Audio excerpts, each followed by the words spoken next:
jóvenes, vamos a ver una forma diferente de cómo trabajar con los sistemas de cargas. Habíamos visto ya cuando las fuerzas eléctricas son paralelas o colineares, y también trabajamos con sistemas de cargas que nos daban fuerzas eléctricas perpendiculares. En este caso vamos a trabajar con un sistema de fuerzas que no nos arroja ni fuerzas paralelas ni fuerzas perpendiculares, ¿sí? Y habíamos dicho también que para poder sumar vectores se debe de cumplir esas dos condiciones: uno, que los vectores sean paralelos, o bien que los vectores sean perpendiculares. Si no están en esa posición, entonces no podemos sumarlos, ¿ok?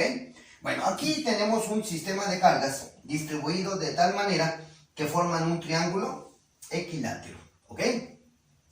Y bueno, pues las cargas van a estar colocadas en esta posición. Nuestro procedimiento es exactamente el mismo que en lo que hemos trabajado anteriormente. O sea, cuando tenemos más de dos cargas y nosotros queremos saber cómo se comporta la fuerza eléctrica en una de esas cargas, tenemos que formar grupos. Grupos en donde nosotros tenemos que integrar a esa carga, donde queremos saber y calcular la fuerza resultante en cada uno de los grupos, ¿sí? En este caso, nuestro ejercicio nos dice que en los vértices de un triángulo equilátero de 10 centímetros de lado, ¿sí? Eso es importante porque un triángulo equilátero es aquel triángulo que tiene todos sus lados iguales. Eso quiere decir que este lado vale 10 centímetros, este vale 10 centímetros y este también tiene un valor de 10 centímetros, ¿ok?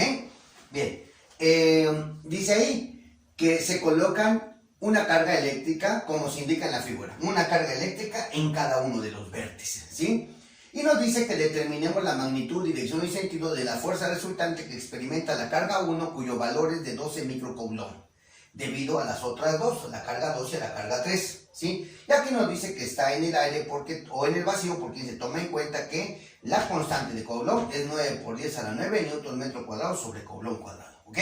Entonces, ¿qué es lo que hacíamos en los ejercicios anteriores? Formar grupos, pares de cargas. Y en ese par siempre vamos a involucrar donde nosotros queremos formar o encontrar nuestra fuerza resultante. En este caso sería un par de cargas. Y lógicamente, este otro sería mi otro par de cargas, ¿sí? Y vamos a ver cómo se comportan. En este caso, es importante, muchachos, colocar siempre, porque aquí no nos va a quedar sobre el eje, ni el eje Y ni el eje X, la fuerza resultante.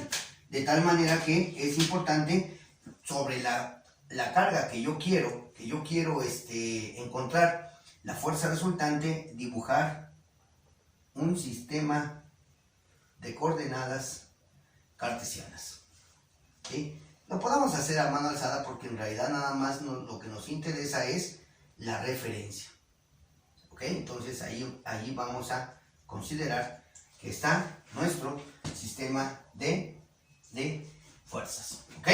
Ahora bien, nosotros vamos a ver que vamos a trabajar con esos pares de cargas y vamos a aplicar la ley de las cargas eléctricas. En este caso, por ejemplo, para el primer grupo son cargas, ¿sí?, de diferente signo, por lo tanto van a tender a traerse.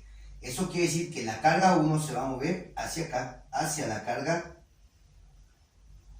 3. Esta va a ser la fuerza que experimenta la carga 3 sobre la carga 1, ¿ok? Ahora bien, vamos con el otro grupo. El otro grupo son cargas de signos iguales, por lo tanto va a experimentar una fuerza de repulsión. Y esta carga 1 se va a mover hacia, ¿sí?, en esta dirección, más o menos. Esta va a ser la fuerza de la carga 2 sobre la carga 1. Ahora bien, una de las características de un triángulo equilátero es que sus lados son exactamente iguales, pero también sus ángulos son iguales, ¿sí? En este caso van a ser iguales a 60 grados para que cuando yo sume estos ángulos internos de 60 grados, cada uno de ellos, pues me dé 180 grados, ¿ok? Vamos a ver entonces que este ángulo que tenemos aquí, pues también es de 60 grados. Y como está partido exactamente a la mitad con el eje de la Y, pues este ángulo va a ser de 30 grados y este también de 30 grados.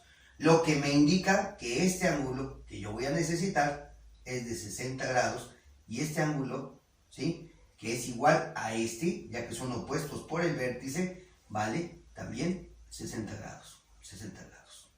¿Ok? Eso es importantísimo saber, ¿sí? Y entonces aquí ya vemos que nuestros vectores no son paralelos, se ve claramente que no son paralelos, ¿sí?, y tampoco son perpendiculares. El ángulo que existe entre ambos vectores es de 120, 60 y 60, 120 grados, ¿sí? Bueno, ahora, ¿qué es lo que tenemos que hacer ahí? Pues encontrar la magnitud de estos vectores, ¿sí? Para eso, pues vamos a utilizar la ley de Coulomb, que me dice que la fuerza de un par, el que sea, vamos a pensar de 2 a 1, pues es igual a la constante por el producto de las cargas que están interactuando entre la distancia que existe entre esas cargas, ¿sí?, elevado al cuadrado. Esta es mi ley de Coulomb. Aquí tengo los valores de las cargas en donde sabemos que micro es igual a por 10 a la menos 6 Coulomb. Aquí también, pues 17 micro Coulomb va a ser 17 por 10 a la menos 6 Coulomb. Y aquí 12, que es el valor de la carga 1, lo voy a poner aquí, pues va a ser de 12 por 10 a la menos 6 Coulomb. ¿Ok? Ahí tenemos nosotros los valores. Y entonces debo de encontrar la magnitud de estos vectores. Bueno, ahora bien, entonces, aquí vamos a calcular la fuerza que hay de la carga, la fuerza de 2 a 1. Entonces yo requiero mi constante por la carga 2 y la carga 1 y entre la distancia que hay de 2 a 1 elevado al cuadrado. Y esto va a ser igual.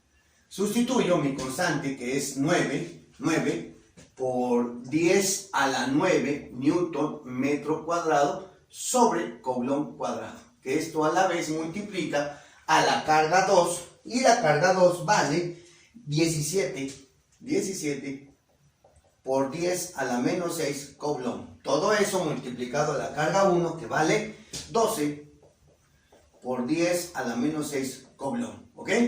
Y todo esto va a estar dividido entre la distancia que hay de la carga 2 hasta la carga 1, que son 10 centímetros. Pero como nosotros trabajamos en metros, lo convertimos esos 10 centímetros a metros y va a ser igual a 0.10 o 0.1 metro. Es exactamente lo mismo. Entonces aquí vamos a poner 0.1 metro y eso lo voy a elevar al cuadrado.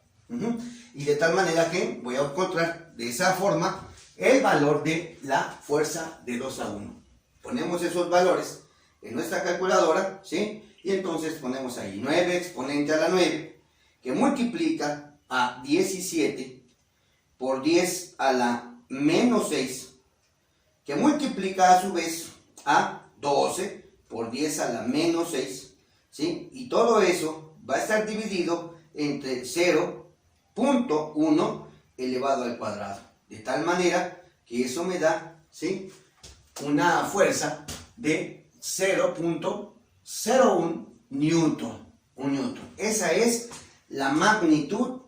A ver, no, espérenme, creo que tengo un error aquí. Entonces 9 exponente a la 9 por 17 exponente a la menos 6 por 12 exponente también a la menos 6, ¿sí? Y eso entre 0.1 elevado al cuadrado, ¿sí?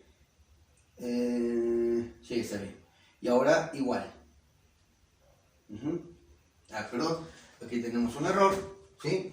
Y esto nos da 183.6 newton. Ahora, fíjense bien, es un vector. Es un vector y si nosotros observamos, ese vector, este es mi eje de las X, está así, con un ángulo de 60 grados. ¿Ok? Y ahí no podemos decir si ese vector va a ser positivo o va a ser negativo porque no está sobre ninguno de los ejes XY. ¿Ok? Bueno, ahora, de la misma manera, muchachos, vamos a calcular la fuerza la fuerza que nos hace falta, que es la de 3 a 2, ¿sí? Y la fuerza de 3 a 2, de 3 a 1, perdón, de 3 a 1, ¿sí? Va a ser igual. De la misma forma, la fuerza de 3 a 1 va a ser igual a la constante por la carga 3 por la carga 1 entre la distancia que hay de 3 a 1 elevado al cuadrado. Esto va a ser igual. La constante es un valor que ya conocemos, 9 por 10 a la 9 newton metro cuadrado sobre coulomb cuadrado. La carga 3, que es ahora de 20 por 10 a la menos 6 coulomb. Y la carga 1, que es de 12 por 10 a la menos 6 coulomb también. La distancia por ser equilátero va a ser desde la carga 3 hasta la carga 1, pero sigue siendo 10 centímetros, ¿sí? Lo cual va a ser igual a 0.1 metro, y este lo vamos a elevar al cuadrado.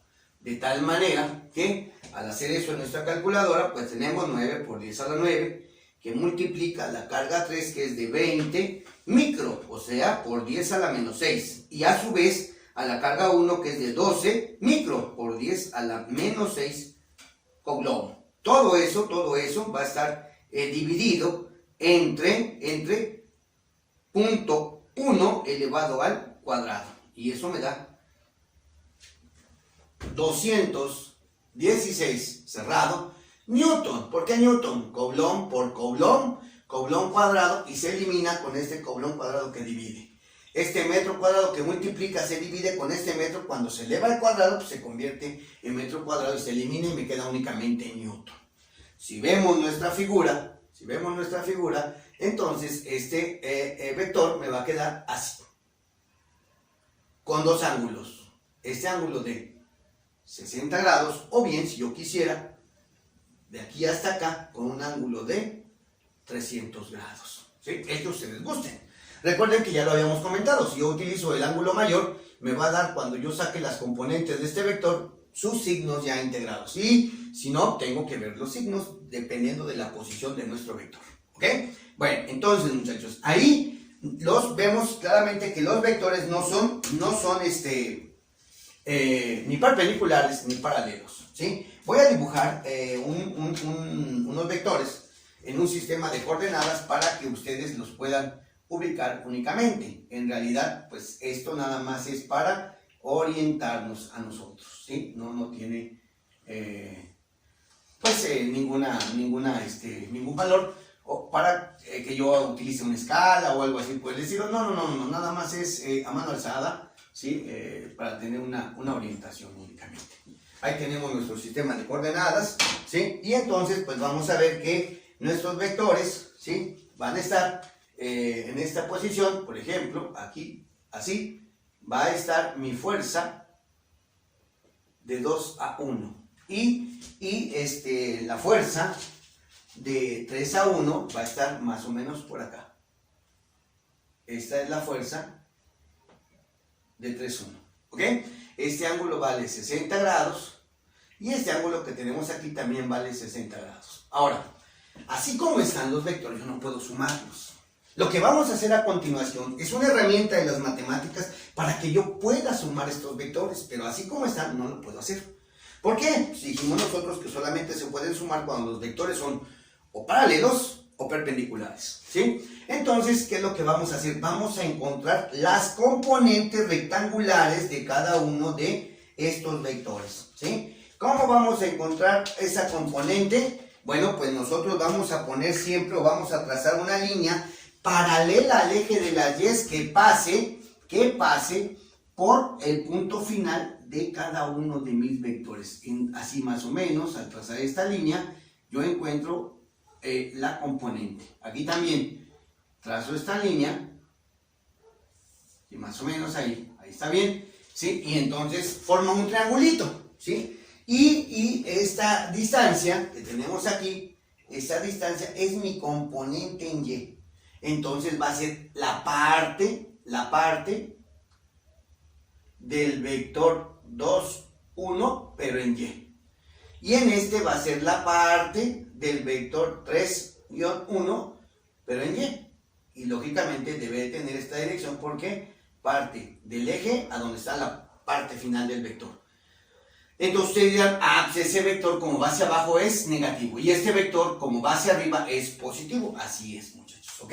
Ahora bien, la otra parte, porque siempre un vector va a tener dos componentes, una componente sobre el eje de las y y una componente sobre el eje de las x. Entonces, esta distancia que tenemos de aquí hasta donde comienza la componente en y va a ser la parte, lo voy a poner aquí, no importa que encima esto, la parte de 2 a 1, pero en x.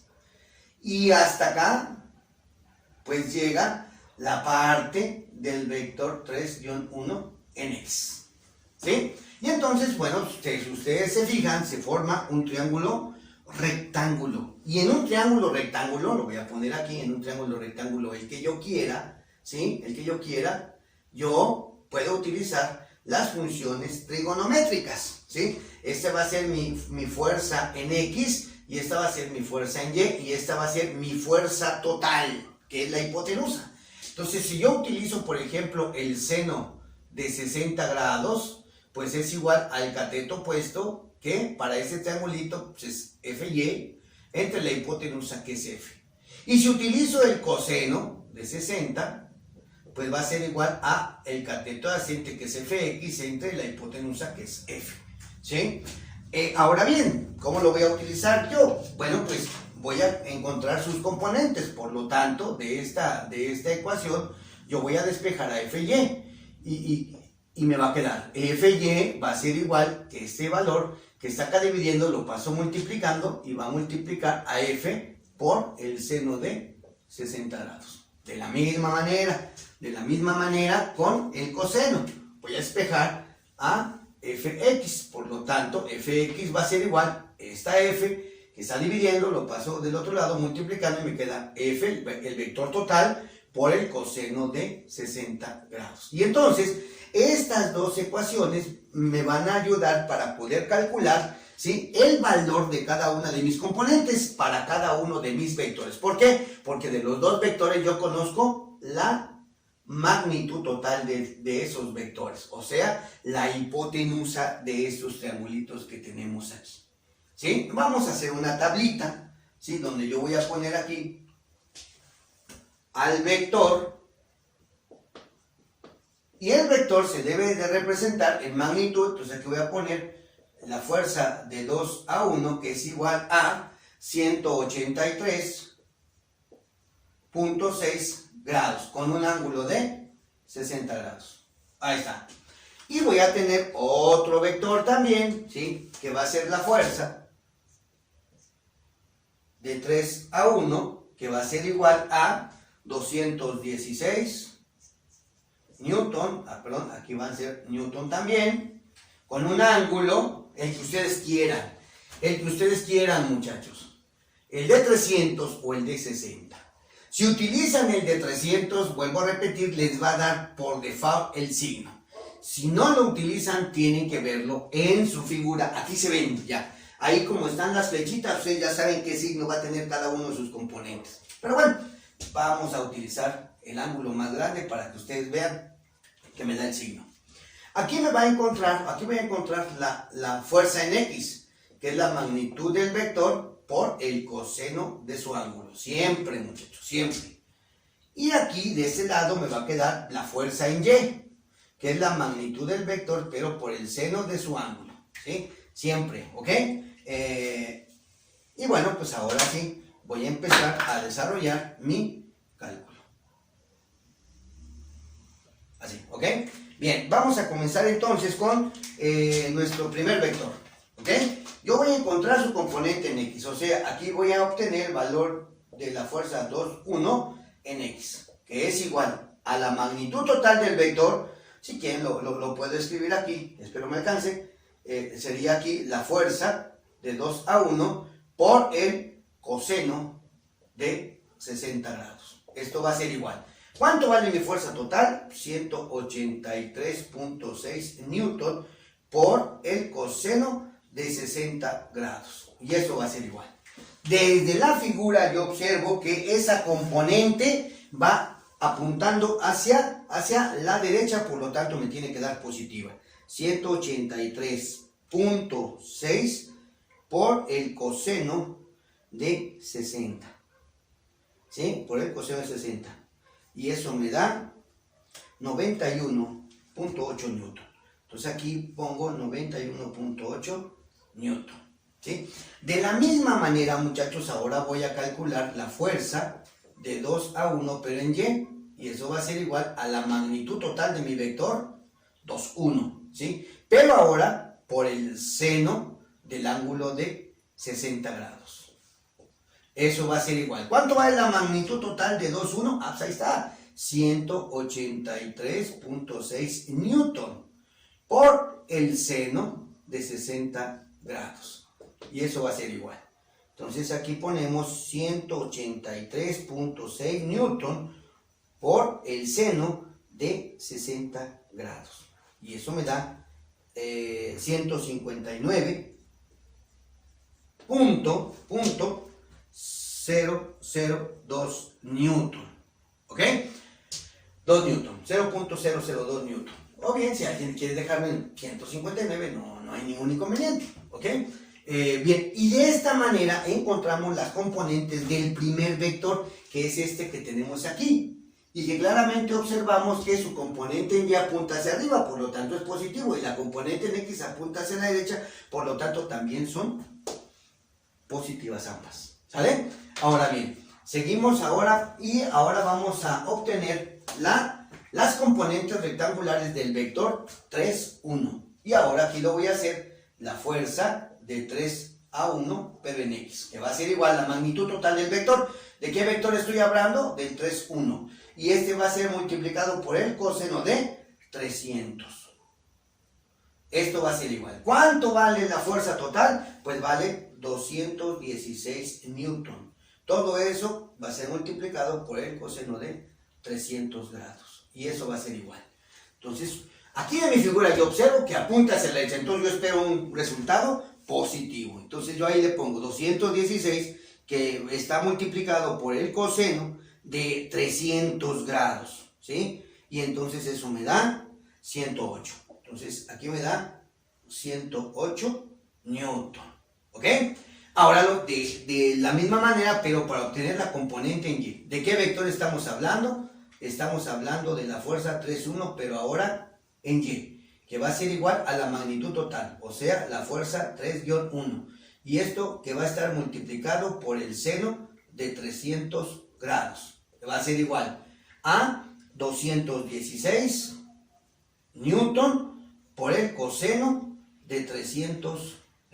¿Cuál coseno? Porque es en Y. En Y no. En Y es seno, perdón, jóvenes, de 300 grados, ¿ok? Y esto entonces va a ser igual. Aquí vamos a poner 216 por el seno de 300 grados, ¿sí? Y entonces esto me va a dar menos, vean aquí, menos 187.061 newton. ¿Estamos de acuerdo? Newton, muchachos. Ahora, con esto ya vemos cómo la componente en Y es negativa. ¿Por qué es negativa? Pues aquí lo estamos viendo porque va hacia abajo. Y en X es positiva porque va hacia la derecha. Ahora, fíjense bien, una vez que yo ya hice esto es una parte de las matemáticas, una herramienta de las matemáticas para tener un vector escrito de otra manera. Este vector, en lugar de estar dado en forma polar, o sea, magnitud y ángulo, ahora me lo dan en coordenadas. Una coordenada en X y una coordenada en Y. O sea que ya no me interesa cuánto vale esta magnitud, ya no la quiero. ¿Sí? Y si no quiero la magnitud de este vector, pues tampoco quiero la magnitud de este otro vector. ¿Y qué observo ahí? Que ahora tengo 4 vectores, ¿verdad? Pero esos dos pares de vectores, estos dos vectores son paralelos. Y estos dos vectores también son paralelos, por lo tanto puedo sumarlos. Y se cumple la condición que yo les había comentado con anterioridad. ¿Sí? Entonces, estos dos vectores que están aquí, como los dos son en X, ¿sí? Los puedo sumar. Y estos dos vectores, como los dos son en Y, también los puedo sumar. Bueno, digo, sumar hablando vectorialmente, ¿sí? Si yo quiero hacer una suma algebraica, pues va a depender del signo de los vectores, ¿ok? Aquí yo digo que puedo tener una sumatoria de fuerzas en Y. Habrá otras personas que nos digan que vamos a encontrar, ¿sí?, la componente en Y de la fuerza resultante. Ah, es lo mismo, ¿sí? Son dos cosas iguales, ¿ok?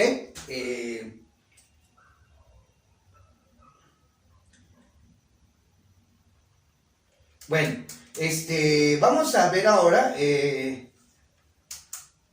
cuánto nos da esta suma de estos vectores, ¿sí? Y entonces ahí tengo 91.8 Newton más 108. Y eso me da aquí 199.8 Newton. Ah, ojo, aquí en este caso estamos en el eje de las X, perdón. ¿Sí? Aquí entonces es la fuerza resultante en el eje de las X. Ahora sí, aquí estamos en el eje de las Y, en los vectores en Y. Entonces es lo mismo que escribir la fuerza resultante en Y es igual a la suma de fuerzas en Y. Ahí eso no nos genera ningún inconveniente. Como le quieran ustedes llamar, es exactamente lo mismo. Aquí lo voy a poner para que me dé un poco de más espacio. La fuerza resultante ahora sí en Y, que es igual a la sumatoria de fuerzas en Y. Y esto va a ser igual a ¿qué? Ah, bueno, pues aquí vamos a hacer una suma algebraica que me da 159.002 menos o más, menos, como quieran ahí, en este caso, pues menos, porque más por menos da menos, 187, ¿sí? .061. Y esto va a ser igual a menos 28.059 Newton. ¿Por qué menos? Porque es una suma algebraica y el número más grande tiene un signo negativo, entonces el resultado debe de ser el signo del número mayor, por eso es menos, ¿sí? Y entonces fíjense ahora qué es lo que pasa, que después de tener dos vectores colocados entre los ejes X y Y, después hice mis cálculos y me quedaron 4 vectores, 2 en X y 2 en Y. Y sumé y ahora otra vez me quedan 2 vectores. Pero ¿cuál es la diferencia de estos 2 vectores? Bueno, pues que con estos vectores, muchachos, si yo los dibujo aquí, pongo un sistema de coordenadas, XY, ¿sí? Entonces ahora yo ya observo que tengo un vector en X, aquí está. Es mi vector, mi fuerza resultante en X. Y tengo otro vector que es negativo en el eje de las Y, por lo tanto, si es negativo, va hacia abajo, aquí. Entonces, esta va a ser la fuerza resultante en Y. Si alguien me dice, ya terminé, profe, porque ahí está la magnitud de mi fuerza resultante. Claro que sí, la fuerza resultante va a tener valores de 199.8 Newton, menos 28.059 Newton. Esto es correcto de la fuerza resultante expresada en un sistema cartesiano. Pero ahí no me están solamente pidiendo la magnitud. Si nada más me pidiera la magnitud, hasta que ya terminé. Esto es correcto, ¿sí? Me está diciendo que determine dirección y sentido. Entonces, ¿qué es lo que tenemos que hacer? Ah, bueno, pues lo mismo que hacíamos cuando teníamos vectores, únicamente 2 vectores perpendiculares. Es decir, este vector en Y lo voy a dibujar aquí. No importa que se me pase, ¿sí? Y este vector en X lo voy a dibujar al final de mi vector en Y, así. De tal manera que se va a formar un rectángulo. Y entonces, la diagonal que va desde el origen de estos 2 vectores al punto de encuentro va a ser la magnitud total de mi fuerza resultante. Esa es la magnitud total de mi fuerza resultante, ¿sí? ¿Y cómo la puedo obtener? Bueno, pues habíamos dicho que cuando están formando un ángulo de 90 grados, es como si yo tuviera, aquí lo voy a dibujar, un triángulo rectángulo y yo conozco cuánto vale este valor y conozco cuánto vale este otro valor para calcular la hipotenusa. Entonces me dice que el cuadrado de mi hipotenusa es igual a la suma de los cuadrados de cada uno de mis catetos, que es el teorema de Pitágoras. Este cuadrado yo lo paso para acá y pasa como una raíz. Entonces, la fuerza resultante va a ser igual a la raíz cuadrada de el valor al cuadrado de la sumatoria de fuerzas en X, que es de 199.8 Newton, y eso lo elevo al cuadrado, más la fuerza resultante en Y, que es de menos 28.059 Newton, también elevado al cuadrado, ¿sí? Y ahora nosotros vamos a utilizar nuestra calculadora para obtener el valor total de nuestra fuerza resultante. Y entonces ahí tengo yo que vale 199.8 elevado al cuadrado más menos 28.059 también elevado al cuadrado. Ahí no importa que sea positivo o negativo, porque todo número elevado al cuadrado me va a dar siempre un valor positivo sin importar qué signo tenga, ¿sí? Y todo eso le vamos a sacar una raíz cuadrada, ¿sí? Y entonces la fuerza resultante en su magnitud total es de 201.760 Newton. Ahí está. De mi figura, de esta figura que tengo aquí, yo ya 99 grados. Este es el valor. Entonces este angulito que tengo yo aquí tiene un valor de 7.99 grados. Y ahí está mi resultado de mi vector resultante. Claro, si alguien me dice, oiga maestro, y si a esos, si yo quisiera dar el ángulo que está de aquí hasta acá, también es correcto, ¿sí? En este caso lo único que vamos a hacer es restarle a 360 grados 7.99 u 8, ¿no? Entonces le restamos 360 grados y nos va a dar pues este ángulo de 352.005 grados. Cualquiera de los dos resultados son correctos. Y bueno, pues espero haya quedado claro, jóvenes.